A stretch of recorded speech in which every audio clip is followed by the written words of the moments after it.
Hello everyone. In this video, I am going to explain two-dimensional Fourier transform in digital image processing.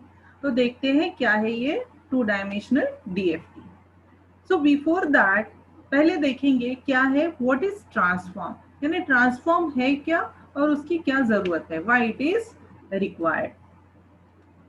Now informally, transformation is any way of changing something. कुछ भी अगर हम change करते हैं तो उसको बोलते हैं ट्रांसफॉर्मेशन. जैसे कि अब हमारा क्लोथिंग स्टाइल भी अगर चेंज करेंगे तो उसे क्या बोला जाता है कि इट इज अ ट्रांसफॉर्मेशन. क्योंकि अगर हम बोलने का स्टाइल चेंज करते हैं तो उसे बोलते हैं transformation.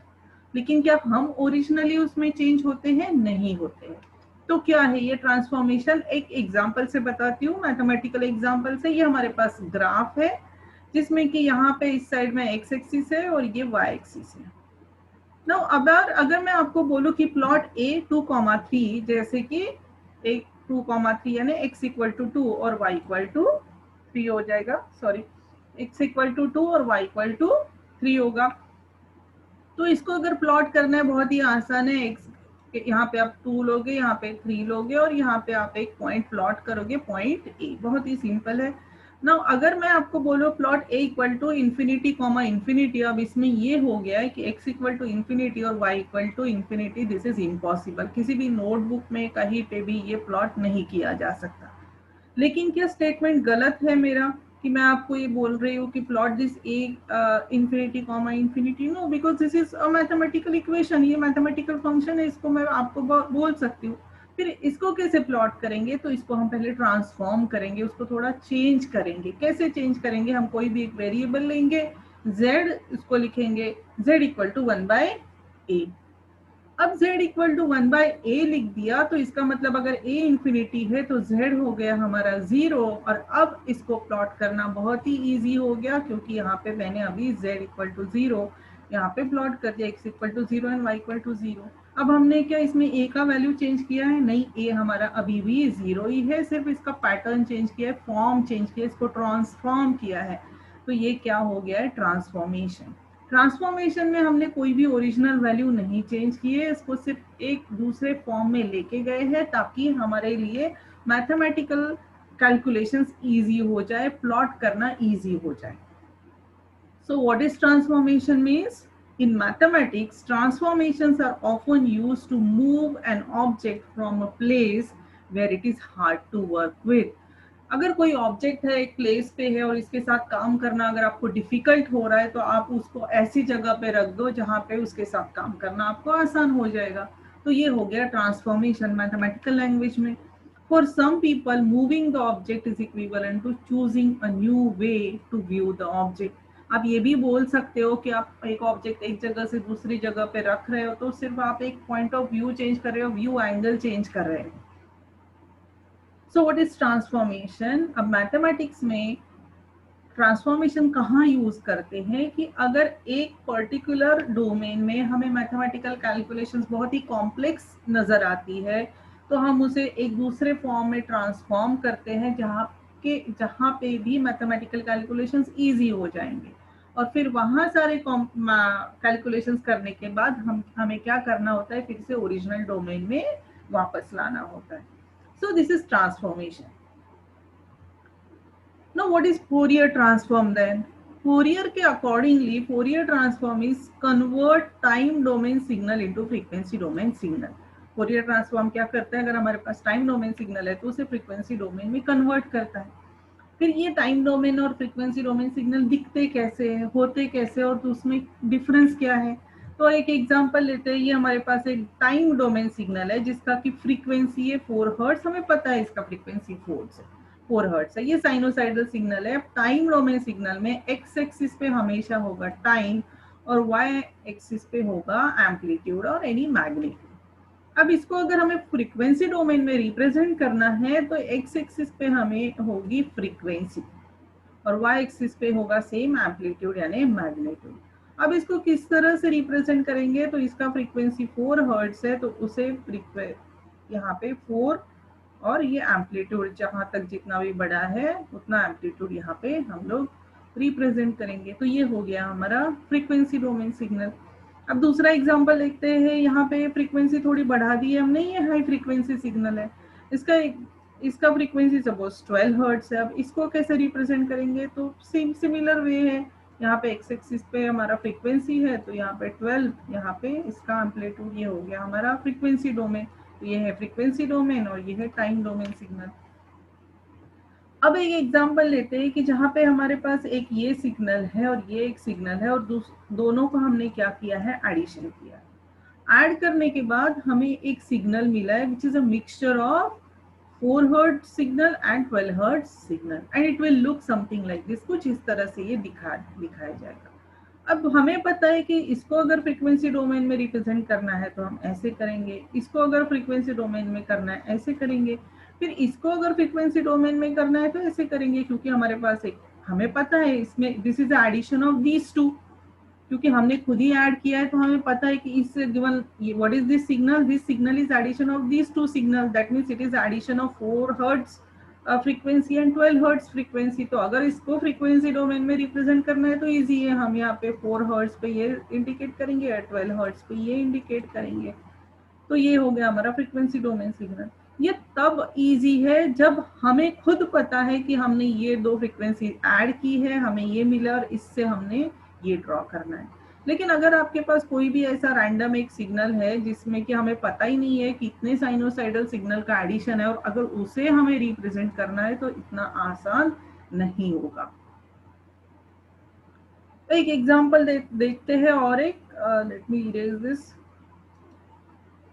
Now suppose we have 3 sinusoidal signal, हमारे पास 3 sinusoidal signals है of different amplitude and different frequencies, और उसको अगर हम ऐड करेंगे तो हमें मिलेगा ये। अब ये सिग्नल अगर हमारे पास है और उस अगर सोचिए कि अब ये हमारे पास नहीं है और ये सिर्फ सिग्नल है फ्रीक्वेंसी डोमेन वाला और एडिशन वाला टाइम डोमेन वाला, और इसमें से हमें ये एक्सट्रैक्ट करना है, तो हम क्या करें। अगर हमें पता है तो हम इजीली कर सकते हैं, लेकिन अगर हमें पता ही नहीं है कि कौन से फ्रीक्वेंसीज का एडिशन है, इसमें कितने साइनोसाइडल सिग्नल का एडिशन है, तो हम यहाँ से यहाँ नहीं जा सकते, थोड़ा डिफिकल्ट होगा। तो इमेजिन अ सिचुएशन कि we have this sinusoidal not this sinusoidal signal, this is a random signal which is addition of multiple sinusoidal signals of various frequencies and various amplitudes. यानी हमारे पास एक कोई भी एक सिग्नल है जो कि एडिशन है डिफरेंट साइनोसाइडल सिग्नल्स का, जिनकी फ्रीक्वेंसी भी अलग अलग है और एम्पलीट्यूड भी अलग अलग है और हमें नहीं पता है, फिर भी हमें वो सिग्नल्स एक्सट्रैक्ट करने हैं। तो हम क्या करेंगे, इसका फोरियर ट्रांसफॉर्म लेंगे। इसका अगर हम फोरियर ट्रांसफॉर्म लेते हैं तो हमें ये मिलेगा कि ये कौन से साइनोसाइडल फ्रीक्वेंसीज का एडिशन है। तो इसलिए यूज होता है फोरियर ट्रांसफॉर्म किसमें, सिग्नल्स में, ये वन डायमेंशनल सिग्नल्स। फिर इनवर्स फोरियर ट्रांसफॉर्म क्या है, तो inverse Fourier transform convert signal from frequency domain to time domain. यानी अगर हमारे पास ये है या इसमें से हमें ये मिलेगा, अगर हमारे पास ये फ्रीक्वेंसी डोमेन सिग्नल है और इसको अगर हम इनवर्स फोरियर ट्रांसफॉर्म करेंगे तो हमें ये सिग्नल मिलेगा। अब फोरियर ट्रांसफॉर्म ऑफ इमेज क्या है, तो Fourier transform of an important image processing tool. Fourier transform क्या है, इमेज प्रोसेसिंग का बहुत ही इंपॉर्टेंट टूल है which is used to decompose an image into its sine and cosine components. जो decompose करता है, इमेज को डिवाइड करता है साइन एंड कोसाइन कंपोनेंट्स में। As we are only concern with the digital images, यहाँ पे हम लोग सिर्फ डिजिटल इमेजेस के बारे में बात करेंगे, इसलिए we will restrict the discussion with discrete Fourier transform, यानी सिर्फ डीएफटी के बारे में हम लोग यहाँ पे बात कर रहे हैं। फॉर स्क्वायर इमेज कंसीडर, हमारे पास एक स्क्वायर इमेज है जिसमें कि पिक्सेल्स के n कॉलम्स है, n columns of pixels and there are n rows of pixels, यानी हमारे पास n by n का एक इमेज है। तो उसका 2 डायमेंशनल डीएफटी का फॉर्मूला क्या है, तो यहाँ पे मैंने आपको डायरेक्टली फॉर्मूला दिया है, कोई डेरिवेशन यहाँ पे डिस्क्राइब नहीं किया है। तो सिंपल है, एफ ऑफ यू का वी क्या है, ये फोरियर ट्रांसफॉर्म है किस इमेज का, इस इमेज का जो कि यहाँ पे रिप्रेजेंट की है f of x comma y. This is summation sine, summation wherein x varies from 0 to n-1, y varies from 0 to n-1, and this is e raised to power minus j 2 pi, j ले सकते हैं, i भी ले सकते हैं, suppose ये j है, j 2 pi xu by n plus vy by n। इसमें से ये जो फंक्शन है ये क्या है, ये बेसिस फंक्शन बोला जाता है। अब इसको फॉर्म अगर केयरफुली दिखेंगे तो इसका फॉर्म क्या है, e raise to power minus J और कुछ तो फिगर है, तो हम इसको बोल सकते हैं it is in the form of e raise to power j theta. e raise to power अगर जे थीटा हम लेते हैं तो उसकी वैल्यू होती है cos theta plus j sine theta, क्योंकि e raise to power j theta is क्या कंपोनेंट्स है उसमें, कॉस और साइनोसाइडल कंपोनेंट्स है। अगर इसको e raise to power minus J theta, क्या क्योंकि यहाँ पे e raise to power minus J 2 pi है तो माइनस जे थीटा लेंगे तो ये क्या हो जाएगा, cos theta minus j sine theta. तो क्या है ये, अब यहाँ पे इक्वेशन में f of x comma y क्या है, इमेज है जो हमारा ओरिजिनल इमेज है, और एक्सपोनेंशियल टर्म यानी ये जो एक्सपोनेंशियल टर्म है e raise to power minus J 2 pi and this complete term, this term is basis function. Basis function क्या होता है कि इस टर्म के वैल्यूज के अकॉर्डिंगली ये वैल्यूज जो है फोरियर ट्रांसफॉर्म के वैल्यूज वेरी होंगे, उसे क्या बोला जाता है, बेसिस फंक्शन।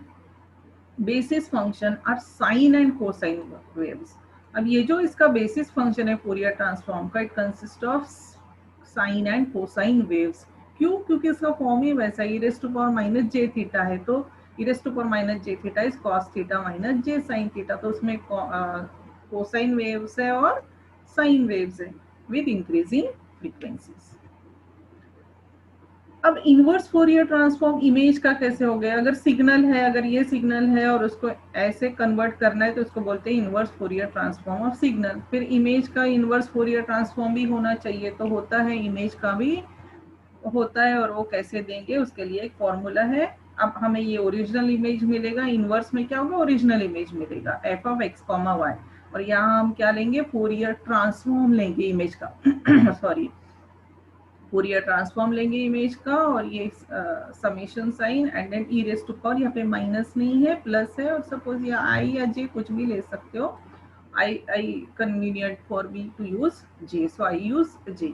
तो e raise to power j 2 पाई x u by n plus vy by n same है, यहाँ पे सिर्फ प्लस है तो ये cos theta plus j sine theta होगा।